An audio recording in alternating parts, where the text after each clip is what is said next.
আমার ভাই তো তোমাকে না করেন নাই যে তোমাকে দিবে না। আর কয়েকটা দিন সহ্য করো। ও, এইবার আর বুঝতে বাকি নাই কা বোনের অশান্তি কি কারণে।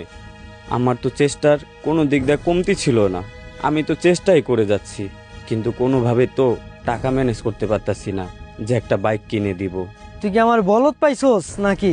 আজ না কাল, কাল না পরশু কইরা 6 মাস পার কইরা দিলি, কই কোনো কিছুই তো দিতেছস না। বিয়ের আজকে 6 মাস হয়ে গেল গা, তুই কি 6 বছর পার কইরা দিবি?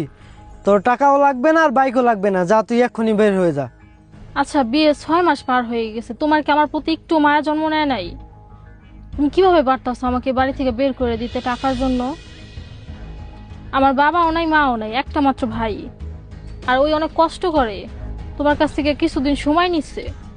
তুমি আর কিছুদিন সহ্য করো, আমাকে বের করে দিও না। না, আমি গিয়ে আমার বোন জামাইরে বুঝাই যে আমার আর কিছুটা দিন সময় দেন, তারপর আপনার বাইক আমি কিনে দিব। মায়া মায়া ধুয়ে কি আমি পানি খাবো? যেখানে কথা ছিল একটা বাইক আর 1.5 লক্ষ টাকা দিবে, তো সেটা কিছুই তো দিল না। বোন কি আমার কাছে রাখবো নাকি রাখবো না? বাইক কি আমাকে দিব নাকি দিব না?